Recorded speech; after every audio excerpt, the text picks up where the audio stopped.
दोस्तों इस समय मैं ज़ोरबा रेस्टोरेंट में हूँ और आज मैं यहाँ डोसा ट्राई करूँगा।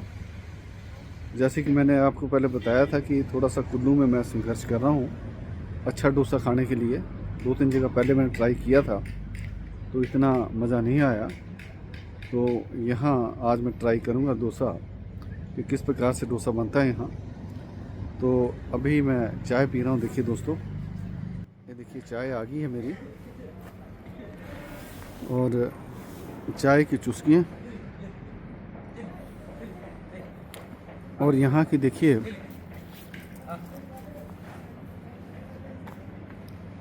जो मेन है गुच्छी कड़ी है। देखिए दोस्तों, गुच्छी लोकल गुच्छी सिड्डू थाली है इसमें। ये देखिए दोस्तों, एक बहुत ही डिलीशियस डिश ज़ोरबा स्पेशल। तो ये देखिए,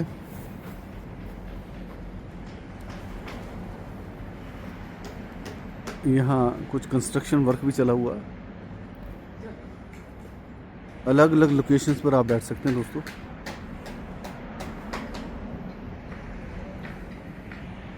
मैं तो धूप में बैठा हूँ और ये देखिए, वी लव योर हैप्पीनेस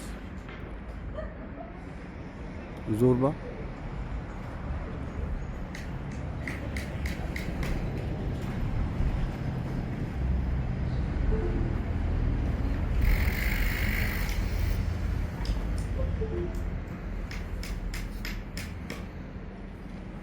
बच्चों के लिए ट्रैम्पोलिन। और ये देखिए,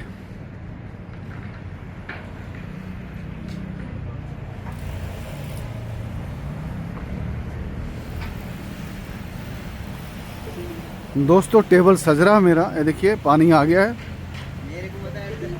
ये देखिए पानी आ गया है।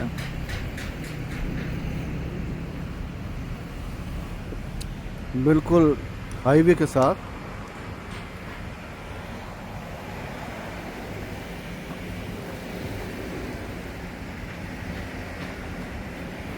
चाय तो दोस्तों बहुत अच्छी मिली मुझे। और ये देखिए आसमान पर बादल।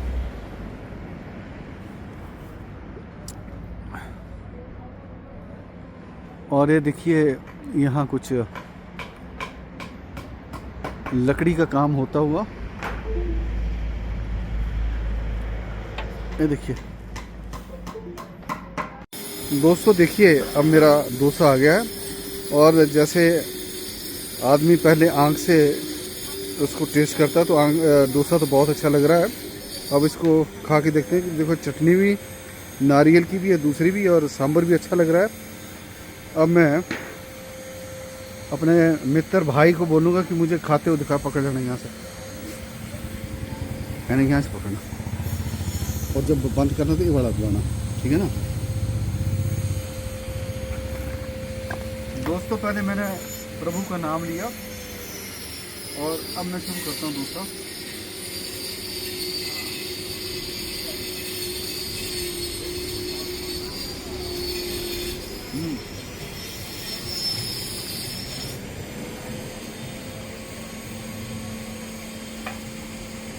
दोस्तों बहुत अच्छा। जो चीज़ मैं यहाँ तलाश कर रहा था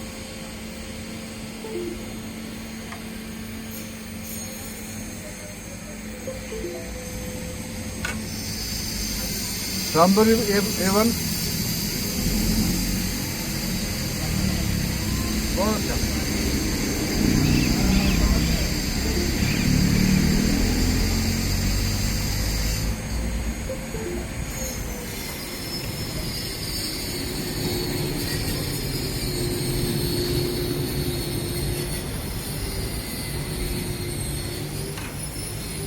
दोस्तों बहुत अच्छा डोसा है और एंजॉय किया। अब मैं आराम से खाता हूँ। बंद करो प्लीज, वाला बंद। दोस्तों इस समय मैं होटल ज़ोरबा में हूँ और मैंने यहाँ डोसा ट्राई किया, इडली सांभर भी ट्राई किया, बहुत बढ़िया था।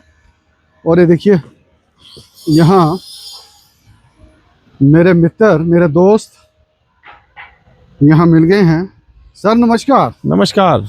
सर मेरे दर्शकों को बताइए आपका नाम क्या है? मेरा नाम गौतम ठाकुर है, मैं मनाली से हूँ। तो देखिए दोस्तों, ठाकुर गौतम जी हैं, ये मनाली से हैं। और सर क्या करते हैं? सर आई एम होटलियर इन मनाली। देखिए दोस्तों, मनाली के सरताज होटल है इनका। किस नाम से है सर? होटल डे नाइट के नाम से डे नाइट मनाली, के नाम से है। द मॉल पे है मॉल, द मॉल मॉल पर पे है। है सर ये। कितने कमरे हैं आपके पास? रूम सर 27 रूम्स है, 27 full रूम्स accommodation। है। अच्छा, तो ठाकुर साहब बताइए, हाँ जी सर। कि जैसे अब की बार जो बरसात हुई है, हाँ जी। बहुत त्रासदी हुई है, बहुत इसने जो विराट रूप धारण कर लिया था नदी ब्यास ने, और जो आपके ऊपर से आती है वो उसके सहयोगी नदी हैं। बहुत नुकसान हुआ, सड़कों को हुआ, और सारा जीवन अस्त व्यस्त हो गया था। तो आप एक होटलियर हैं, मेरे दर्शकों को बताइए कि वो जो 2-3 महीने थे, जैसे जून से मंडी में तो 30 जून से शुरू हो गया था, बादल फटे थे वहाँ जो हमारी सिराज वैली है। हाँ और जी, हाँ उसके जी। बाद यहाँ कुल्लू घाटी में भी व्यापक नुकसान हुआ सड़कों को। तो मेरे दर्शकों को सर ये बताइए कि किस प्रकार से होटल इंडस्ट्री को इसका खमियाजा भुगतना पड़ा है? सर देखिए, आप लोगों को पता, जो मानसून सीजन था इस बार बहुत ही बुरा रहा। मानसून सीजन मनाली के लिए, मंडी के लिए, हिमाचल के लिए रहा। मानसून सीजन बहुत ही ज़्यादा बारिश के कारण रोड सारे फ्लड में चले गए सारे। काफ़ी प्रॉपर्टी को नुकसान भी हुआ, प्रॉपर्टी अभी काफ़ी अपनी बह गई है नदी में। और जो मेन कारण था हमारा, जो है मेन जो रोड थे हमारे, जितने भी एनएच थे, टोटल मैक्सिमम रोड डैमेज हो चुका था। लेकिन 2-3 महीने रिकवरी के बाद जो अभी रोड बने हैं, अब बहुत अच्छे रोड बन चुके हैं, वापस अब मनाली फिर से रिकवर हो रहा है और टूरिस्ट बहुत अच्छा चला हुआ मनाली में अब। दोस्तों देखिए, इन्होंने ठाकुर जी ने बता दी किस प्रकार से व्यापक नुकसान हुआ था। और वो जो 2-3 महीने होंगे तो उसमें तो बहुत ही कम टूरिस्ट आए होंगे या नाम मात्र कोई भी नहीं आया था उस टाइम। तो रोड बहुत वो थे, और थोड़ा पहाड़ों का, थोड़ा लैंडस्लाइड का डर था बहुत ज़्यादा। हाँ। तो मानसून के कारण तो नुकसान तो बहुत हुआ था इस बार हमारा। तो ठाकुर जी, एक होटलियर के नाते मेरे दर्शकों को आप बताइए कि जिस प्रकार से जो नाही है, national highway authority of India, जो रोड का रख रखाव वगैरह करती है, इतनी रोड डैमेज हो गई थी। अब जैसे आपके जो वन विहार है उसके नीचे तो 1-2 किलोमीटर पूरी चली गई थी, और यहाँ शीरड होटल में चली गई थी, और 2-3 जगह वो 200-300 मीटर के चले गए थे। तो उस जो संस्था है नाही है, उसका क्या सोचते हैं कि किस प्रकार से उसने सराहनीय काम किया, इतनी जल्दी ये रोड इसको इन्होंने रिपेयर किया, रिकंस्ट्रक्ट कर दिया है। तो मेरे दर्शकों को बताइए कि कैसा उनका काम रहा? सर NHAI वालों ने अपना काम बहुत अच्छे से किया, दिन रात मेहनत की उन्होंने। पूरा दिन रात मशीनें लगी रही रोड बनाने में, और मनाली को एक कनेक्टिविटी देने में उन्होंने अपना पूरा जो है दिन रात एक कर दिए थे सारे। और उसी कारण आज ऐसा है कि लगभग 3 महीने बाद जो अपना है, जो रोड हमारा कनेक्ट हो चुका था मनाली से। और जो मेटल होने में आप रखो 1 महीना और लग गया था फालतू। बाकी हमारा था जो कनेक्टिविटी हो गई थी, जो गाड़ी आना जाना हो गया था, वो उन्होंने फ्लड के 1 महीने के अंदर ही उन्होंने कहा वो रोड ठीक कर दिए थे कनेक्टिविटी के लिए। तो देखिए दोस्तों, जैसे कि मैं अक्सर आपको बताता आया हूँ कि जो व्यापक नुकसान रोड्स को हुआ था, इन्होंने नाही वालों ने रात दिन परिश्रम करके उसको रिस्टोर कर दिया है। और मेरी बात की पुष्टि ठाकुर जी ने भी की है कि सराहनीय काम किया उन्होंने। लोग क्रिटिसाइज़ किया लोगों ने कि भी इनके कारण सड़कें बह गई हैं। तो अगर नेशनल हाईवे इनके कारण अगर मानने का होगा, तो जो दूसरे रोड्स है वो तो वहाँ तो नाही नहीं थे, वो क्यों मतलब कि दुर्घटना उसमें उनको नुकसान हुआ। तो दोस्तों, एक बार बहुत ही ऐसी त्रासदी थी जो कई सालों के बाद आई है। जैसे कि मेरा अनुमान है कि मेरे ख्याल इस सेंचुरी की सबसे बड़ी त्रासदी थी। हाँ, तो ये हमारी रोड्स वगैरह इसमें तैयार नहीं थे, तो ऐसा नुकसान होना, किसी संस्था पर इसके जिम्मेवारी डालना वो ठीक नहीं है।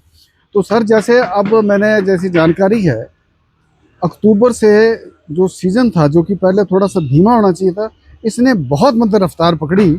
और जो आप क्या मानते हैं कि जो आपका नुकसान हुआ था 2-3 महीने में, उसकी कुछ भरपाई हुई है? सर देखो, जो नुकसान हुआ उसकी तो भरपाई नहीं हो सकती, क्योंकि जो ऐसा ऑफ सीजन हमारा जो पहले रहता था, जैसे ऑफ सीजन बोलते हैं हम जुलाई, बरसात में ऑफ सीजन, लेकिन टूरिस्ट आता था, बहुत कम आता था, उतना नहीं आता था। लेकिन जो इस बार जो हमारी जो नेचुरल कैलेमिटी हुई है जो है मानसून के कारण, इसमें तो मतलब 0% टूरिज्म था मनाली के लिए। और उसके बाद जो धीरे धीरे जो मनाली ने रिकवर किया, रोड बने अच्छे अच्छे, फिर यहाँ के जो अपने होटल एसोसिएशन के जो हमारे प्रेसिडेंट वगैरह, इन्होंने बहुत इन्फ्लुएंसर मीट कराई मनाली में यहाँ पे। हाँ। सारे हिमाचल के बाहर के इन्फ्लुएंसर आए थे, हाँ। उन्हें इन्फ्लुएंसर मीट करवा के मतलब थोड़ा सा प्रमोट किया जी, उस जी। टूरिज्म को यहाँ पे। आप अपना भी नाश्ता भी खाते रहिए। कोई नहीं जरूर खाएंगे करिए, सर। आप अपना नाश्ता कीजिए और ये देखिए नाश्ता भी करेंगे और बात भी जारी रहेगी। तो सर ये बताइए कि अब जैसे बर्फ़ में कुछ विलम्ब है ना, एक चिंता का विषय है। और जैसे आप होटलियर भी हैं, शायद आपके बागवान में बगीचे वगैरह भी हो सकते हैं, तो इस बारे बताइए कि बर्फ़ ना पड़ने से ये जो टूरिज़्म इंडस्ट्री है कुछ इसको कुछ आघात लगा, धक्का लगा है? जैसे कि टूरिस्ट का जो फ्लो और ज़्यादा होना चाहिए था, उसमें क्या आपने बताना मेरे दर्शकों को, जैसे जो विलम्ब है बर्फ़ ना पड़ने से? सर विलम्ब तो क्या बोल सकते हैं, टाइम तो बर्फ का यही है। मैक्सिमम दिसंबर की वजह जो बर्फबारी हो रही है वो मनाली में अब मतलब जनवरी में हो रही है। हाँ, तो ऐसा नहीं है कि लेट हो रही है, मतलब ये टाइम ठीक है, सूटेबल टाइम है, क्लाइमेट भी उस हिसाब से चल रहा है अब जो, हाँ। क्योंकि आपको पता है पॉल्यूशन बहुत हो चुका है मनाली में इतना, जी, जी, जी। तो उस कारण थोड़ा सा जो ये हमारा जो टेम्परेचर है उतना अभी उसको सूटेबल नहीं करेगी स्नोफॉल हो जाए। हाँ, और बस ये ऐसा नहीं है कि जल्दी पड़ती थी, ये टाइम ठीक है, दिसंबर जनवरी में आपकी बर्फ बहुत आती है और आएगी भी जनवरी में लग रहा है मुझे। तो देखिए दोस्तों, ठाकुर जी ने बताया कि बर्फ़ अपने समय पर है, कोई ऐसी चिंता वाली बात नहीं है। टूरिस्ट आ रहा है, बहुत अच्छा काम चला हुआ, सबका काम चला हुआ है। और तो दोस्तों मैं इनका, ठाकुर जी का अपनी तरफ से, अपने चैनल से बहुत बहुत धन्यवाद करता हूँ कि इन्होंने खाते खाते भी अपना नाश्ता कर रहे हैं ये मेरे लिए समय निकाला। और दोस्तों देखिए, तो ठाकुर जी बहुत बहुत धन्यवाद मेरी तरफ चैनल की तरफ से। Thank you. तो दोस्तों देखिए, ठाकुर जी से मैंने विस्तृत बात की और इन्होंने बताया कि जो सीज़न है बहुत अच्छा चला हुआ है और अभी जैसे बर्फ़ पड़ेगी तो इसमें और तेज़ी आएगी और जो थोड़ा नुकसान हुआ तो उसकी भरपाई तो नहीं हो सकती, लेकिन कुछ ना कुछ हद तक उसमें इनको थोड़ा सा उम्मीद है कि भरपाई हो जाएगी। तो मैं अपनी तरफ से ठाकुर जी का एक बार फिर धन्यवाद। Thank you sir. तो दोस्तों आपने ठाकुर जी की बात सुन ली है एक होटलियर के नाते कि किस प्रकार से जो यहाँ इंडस्ट्री है, पर्यटन इंडस्ट्री रफ्तार पकड़ रही है। तो ठाकुर जी जाते जाते मेरे दर्शकों को आप ये बताइए कि आप जो हमारे पर्यटक मनाली, कुल्लू मनाली इस घाटी में आना चाहते हैं, उनके लिए क्या संदेश देना चाहेंगे कि जिस प्रकार लोगों में एक अफवाह फैली हुई है कि सड़कें टूट गई हैं, त्रासदी हुई थी है, इंफ्रास्ट्रक्चर थोड़ा कमज़ोर पड़ गया है, तो उनके लिए आपका क्या संदेश होगा सर? संदेश ये था, जो बीत गई बातें वो तो चली गई, लेकिन जो आगे रिकवर हुआ मनाली और बहुत अच्छे रोड बन चुके हैं, अब इन हसीन पहाड़ियों का, इन वादियों का मज़ा लेने आप लोग मनाली आ सकते हो और आप लोग बहुत सेफ है मनाली में इस टाइम आएंगे तो आप। तो देखिए, एक होटलियर की ज़बान में आपने इन्होंने बता दिया है कि मनाली पूरी तरह सेफ़ है, रोड्स बहुत अच्छी हैं, किसी प्रकार के अगर अपनी निजी वाहन में भी आएंगे तो कोई नुकसान नहीं होगा आपकी गाड़ी को। पूरी मलाई की तरह रोड बन गए हैं और ना ही इसके लिए पूरी तरह उनको हम सद्भाव देते हैं। धन्यवाद सर जी। Thank you.